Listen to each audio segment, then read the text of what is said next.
Okay, well, welcome everyone. My name is Karen, and it's good to have you join us for this edition of the Global LDHR webinar series. Today, we're going to talk about making peace with change. And given the current reality in our world, I think everyone can identify with change in their life. Before we jump in and I introduce our guest today, I just want to go through a couple quick housekeeping points. First of all, just be aware this is being recorded. And especially because of that, if you would mute your microphone, that'll keep us from having any background noise. And you will see on your little taskbar that there is a chat feature. Feel free to use that and send any comments or questions that you might have our way. So without further ado, let's get started. I'd like to introduce our guest today, Gina Butz. Gina has served in full-time ministry for over 20 years, and 13 of those years was serving overseas. It was while she was overseas that Gina really began to learn the lessons of transition, and God was working in her own heart. She loves to help develop people, and this is a topic that is near and dear to her. And so Gina recently wrote a book. You can see it right here, Making Peace with Change. And so we asked Gina to come in today and answer a few questions and give us some insights that she's learned about change and transition. So Gina is married to her husband, Eric, and they have 2 young adult children. Gina, welcome. Thank you. It's fun to be here. So yeah, it's good to have you today. Well, just as we jump in, I'm curious to know what inspired you to write this book.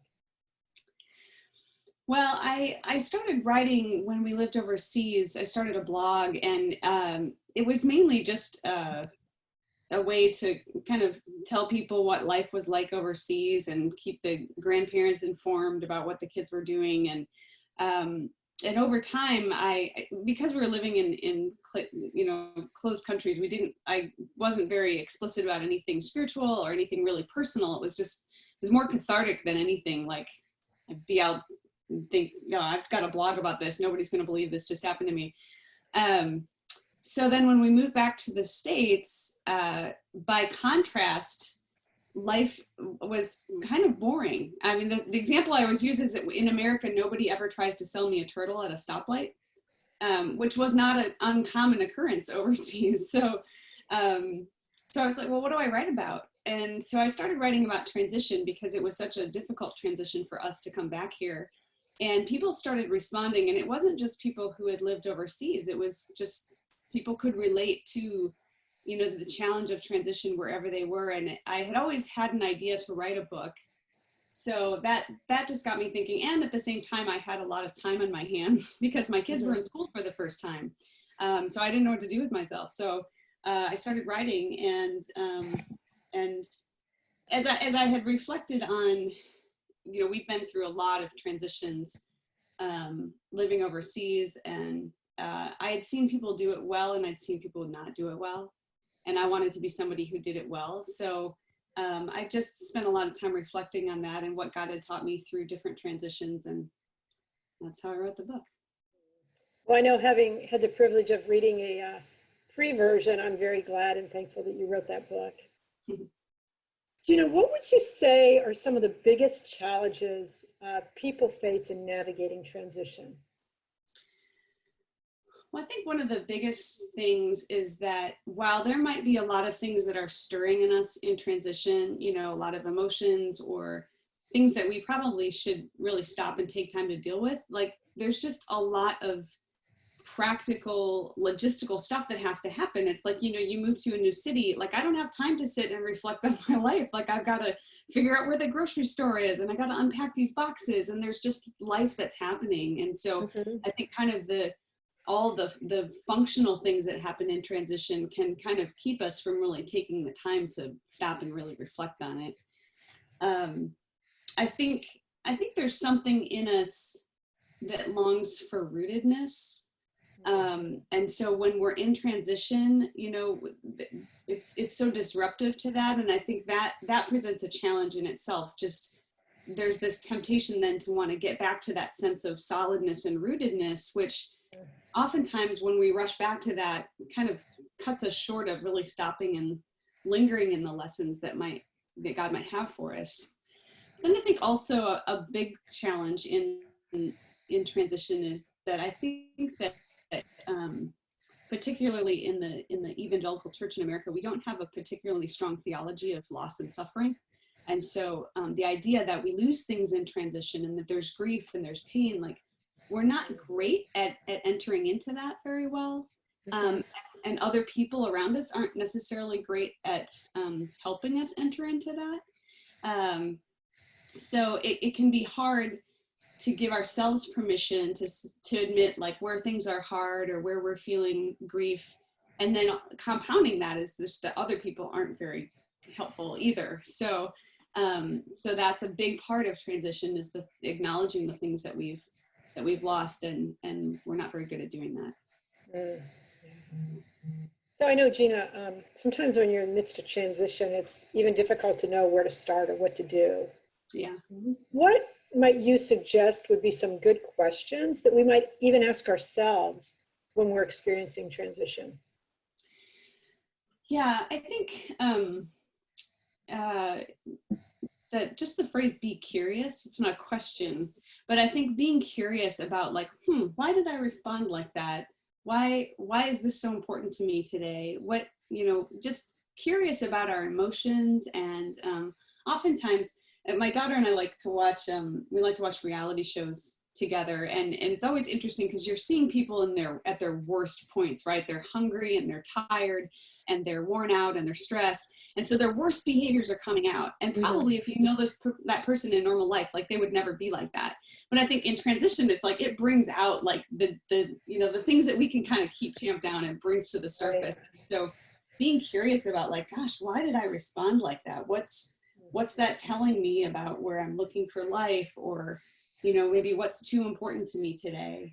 I think asking, one of the most significant things that's usually impacted by transition is the way that we're connected to other people. Whether it's we're in a new job or we're in a new location, we've often lost connection, which is a really deep need for us. So, asking yourself, like, where am I feeling a lack of connection? How can I connect with people? Maybe it's, via Zoom or, how do I still have that necessary connection? And then am I being honest with those people? Like when they're asking me how I'm doing, am I really being vulnerable and honest to say, hey, this is where I'm struggling? I think also, particularly like if it's a new job or something, where do I feel like I don't know what I'm doing? And not trying to fake our way through that, but actually owning that. And there's so many opportunities for vulnerability and humility in transition, just to invite people in to say like, hey, I don't know what I'm doing. Can you please help me? And then I think a big one, and I talk about this in the book, is expectations. Like, what are my expectations on myself, on others, on God even? And where are those expectations unrealistic? Where do I need to adjust them? What do I need to surrender?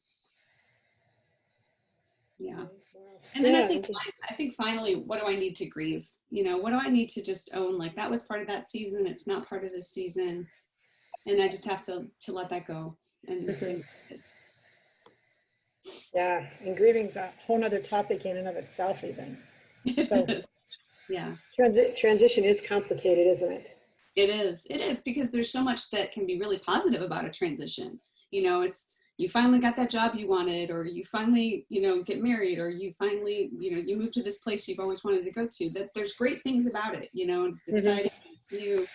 But mixed into that is there's grief, or there's anxiety, or there's frustration. And so it can be a really mixed bag.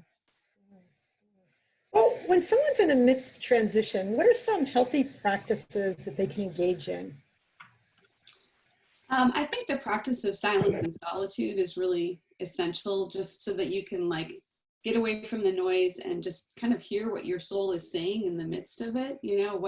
What's really stirring in you. And then from that, I think, journaling about it, just making sure that you're really giving yourself space to process your emotions. And then I think honesty with God and with others about how you're doing.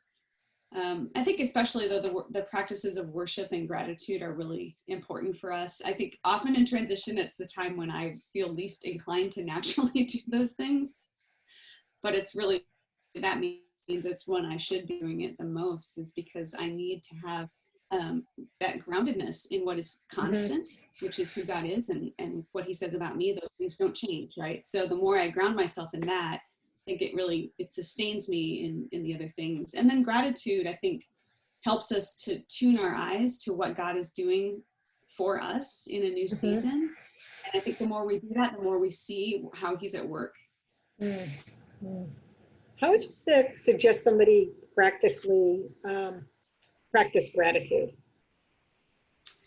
You know, it's funny because I think sometimes for me, I've been in seasons, not necessarily transition, but hard seasons where sometimes I have to start with like the most basic thing, like I have breath in my lungs today and I can see and my hands move, and, you know, like start with like that, because I think sometimes we look for these big things, you know, and I don't see any big things, but it's like, yeah, but the fact that you have breath in your lungs is grace today. So I think, you know, whether it's like, I'm going to sit down, I'm going to start my morning with like, I'm going to think of 10 things I can thank God for. Having a difficult. Someone who's in these questions absolutely just like puts pressure on them to feel settled. Like, oh, I should feel settled. I think I should feel settled. But I think, you know, really what that gets to is giving them space to say, it's okay if you're not okay, you know, to ask them, how are you really doing? And, you know, sometimes people will kind of be like, oh, I'm fine, everything's good. And it's like, no, but really, how are you doing? It's okay if you're not doing well. So I think to be that person who's willing to give them grace and communicate like, hey, if everything's not rosy, like I'm here to talk about that, and I'm here as a safe person. I think we have to be careful not to offer spiritual platitudes. You know, it's really tempting, especially if we are not good at being in a place of disruption ourselves. It can be really difficult to let someone else sit in a place of disruption. We'll want to kind of rescue them out of it. I think, you know, it's not that it's untrue, you know, to say, well, God's good, he's going to take care of you. That's true. It might not be what they most need to hear right now, you know, like, so giving them space to be honest first. And someone recently explained it to me as like, there's a difference between the theological response and the pastoral response. Sometimes the theological response, yes, that's true, but maybe that's not the most pastoral thing I could say to you right now. And I think, you know, examining our own attitude towards transition. Have I been kind to myself in transition? Have I been compassionate to myself? The more that I do that, the more natural it will be to just offer someone really a safe space. But I think also offering practical help. You know, it's amazing how much like we take for granted, you know, like in a new space, it's like, whether it's a new job or it's a new city, like, does this person know how to get to the DMV? Or does this person know where the coffee maker is at the office? You know, like we can kind of take for granted those things. And as much as people in transition, it's important to be willing to ask for help. It's tiring to always initiate and always, so to have someone come and offer that practical help is so encouraging. I think also, like engaging them in what they have to offer. Like when we first came here, we met some neighbors who also work with Crew, and they have 2 kids. And within like a month, the wife emailed me and said, hey, would you mind? She's like, I hate to ask this, but would you mind watching our boys this weekend for an overnight? And she's like, yeah, I feel so terrible, you know, because you just moved here. And I was like, thank you so much. You know, because it gets back to what we always say, like we want to be known, needed, and have a future. And so this idea that I could be needed in this new place really ministered to me. So I think not being afraid to say, hey, like I see that you're good at this, or I see that you can do this. Would you? They can always say no, but I think that helps it reestablish that rootedness that we need. Yeah. You know, what maybe were a couple other things that you found helpful or encouraging when you made your transition back to the States?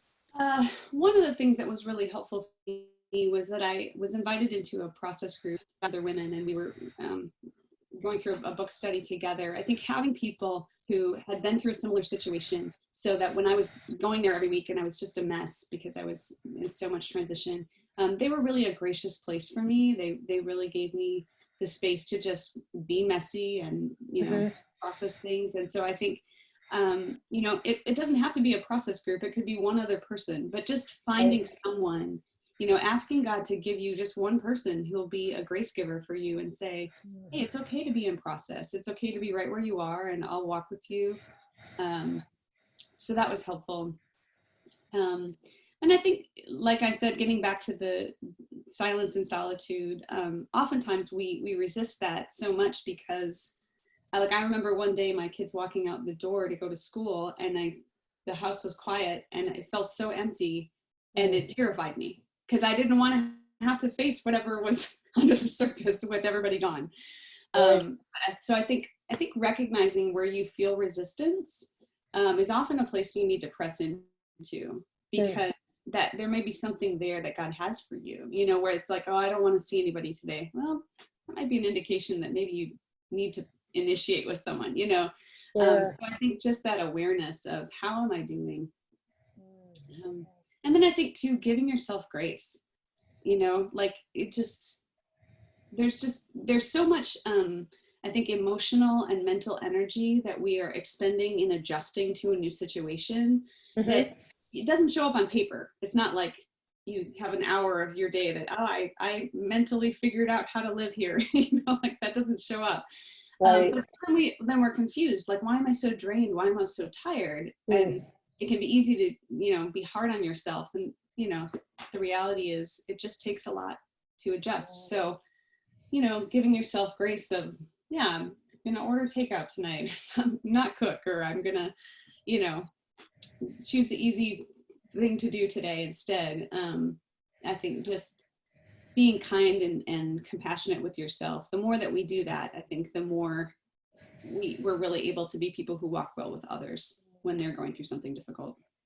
Yeah, Gina, this is great information that I know has come out of your own experience. I'm wondering, there's a smaller group on today. What if I just open it up and see if anyone has any other questions for you? Is that okay? Yeah. Sure. Feel free to unmute since there's a small group, and if you have a question for Gina on this topic, go for it. I was just halfway through typing it, so that's really helpful. Thank you. Gina, I loved your starting point on being curious about your emotions. It strikes me that guys operate a little differently from women in terms of emotional makeup. So just any thoughts on how you help guys that have trouble even identifying what emotions they're feeling, let alone being curious about why they're feeling them? Yeah, that's a great question. I was talking with someone recently about this idea, a guy, and he said, I noticed, I realized, like, if I'm really tired, that's often an indication that there are emotions that are happening that, because like I just said, like it takes emotional energy, right? And so it doesn't show up as an emotion. It shows up as I'm really tired, or I'm really irritated, or so, like, I think kind of noticing, I think oftentimes what we feel as sort of, in a sense, quote unquote, weaker emotions like sadness or anxiety often will show up as anger, which I could be wrong, but I think we often are a little easier at recognizing anger, or anger's various things like frustration, impatience, those sorts of things. They're often a way for us to avoid having to feel or, process some of those deeper emotions like fear or anxiety. So I think recognizing your anger, because when we get angry when something that we love feels threatened. And so oftentimes it could be like, well, I want to feel successful today. And so I don't.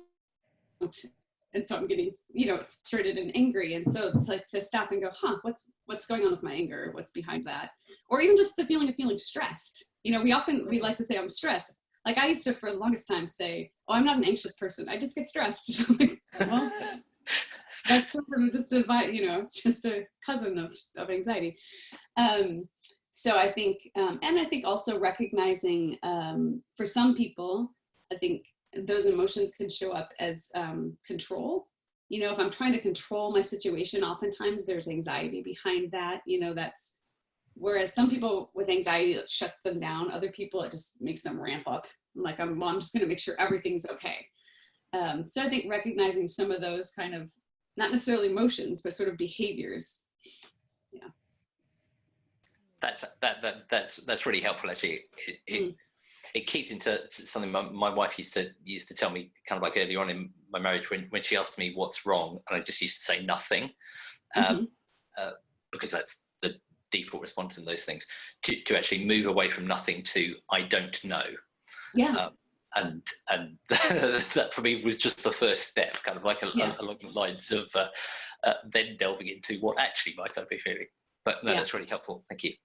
Well, and I think too, in something like that, you know, it's such a great movement towards I don't know. I wonder if you could someone help me figure this out? And I think like there have been a lot of times for me, I can often carry a lot of expectation and pressure and not realize like this is too much until I sit down and I tell someone else. I'm like, well, this is happening in my life, and this and this and this and this.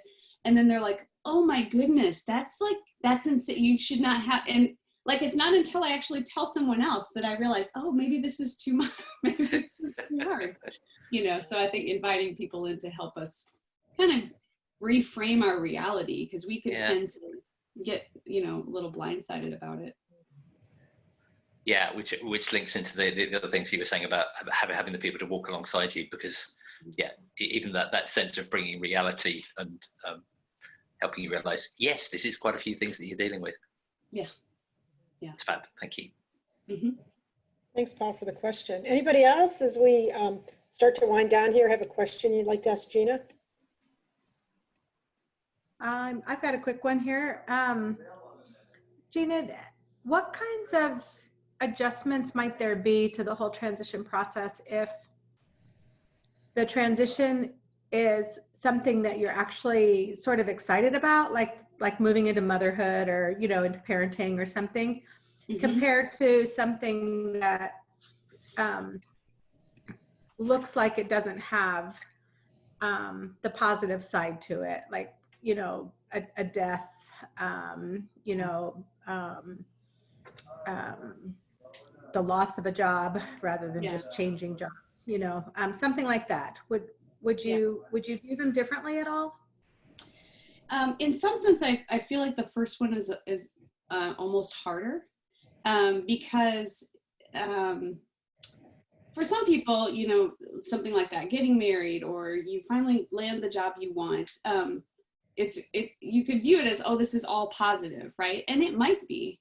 But the reality is any transition has, you know, there's shifts in things, shifts in relationships, shifts in what you're able to do. Like, I think for myself, when I became a mom, like, you know, I wanted to be a mom. I was really excited. And yet it also brought with it shifts in how I did ministry, what I was able to do, my limitations, and you know, it wasn't as easy as I thought it was going to be. And so there was loss mixed in with the joy. And so I think when you have that, you can feel almost pulled in different directions. And I would feel like if I was disappointed that I, you know, could do less in ministry, then there was somehow, you know, diminishing my joy of being a mom, you know. And so it can feel almost pulled in different directions. But I think that that's an opportunity to really let our hearts expand, because to hold grief and joy at the same time is a challenge, but it's also really part of, I think, how we're created, you know, to hold something like that. And I think it grows our hearts. And I think in the other side too, I think of my husband who recently lost his grandmother, and we were saying, he said, I'm tempted to say, well, at least she lived a long life. And he said, I don't want to diminish my grief by saying that. And I said, but I think you can say, we're so grateful that she had a good life. We're grateful. So even in something that's grief, there can be gratitude, there can be worship. So I think we tend to think of them as like they have to be one or the other. But I think in most transitions, there's a mix of both joy and grief. And so it's honoring to recognize both and to engage in both. Well, Gina, our time is about up. I'm wondering if you have any final thoughts you'd like to share with us. Oh, I think one of the things that I was encouraged by as I wrote the book was the example of David in the Psalms. So often David, he gives us such a great picture of what it looks like to be really fully honest and engaged in your heart. And he doesn't hold back. He's just really out there with God, but then he brings himself back to, but I know that you are God. I know who you are. And I think that's such a great model for us, not only in transition, but I think anytime we're going through a trial in life is, how can I come honestly before God, know that he is fully engaged with in this with me, and he wants me to be honest, to not hold anything back, but then also to come back to this place where I find grace and I'm rooted in him. I think it's a great example. I think we often feel like we have to rush to, oh, but God is good, or, oh, I'll just have faith, or, we feel like we have to cling to something positive. But one of the pictures that Eric and I talked about recently is the idea of the resurrection. We don't get to jump from Friday to Sunday, right? And so the idea that there's Saturday in between, and Jesus entered into the grief of Saturday. And so in transition, there's a death, there's a loss. And we want to just jump to like, oh, but God's good and he's going to restore it. And that's true. But there's a necessary process of letting ourselves grieve. And in that grief, God is with us, and he can show us important things about where we've been looking for life and love apart from him. So my encouragement to people is just to not be afraid of that, not to be afraid of being honest and entering into difficult emotions, because God is there and will meet us and show us things. Yeah, really good insight, Gina. Thank you. Thank you so much for taking the time today. Thank you for the lessons that you learned and you were willing to share with us. And a reminder to people, you can read more insights, Gina, in her book, Making Peace with Change. You can get that at Amazon. And the subtitle I love, Navigating Life's Messy Transitions with Honesty and Grace. So Gina, thank you again. We really do appreciate you giving your time today to be on this webinar. So thank you. You're welcome.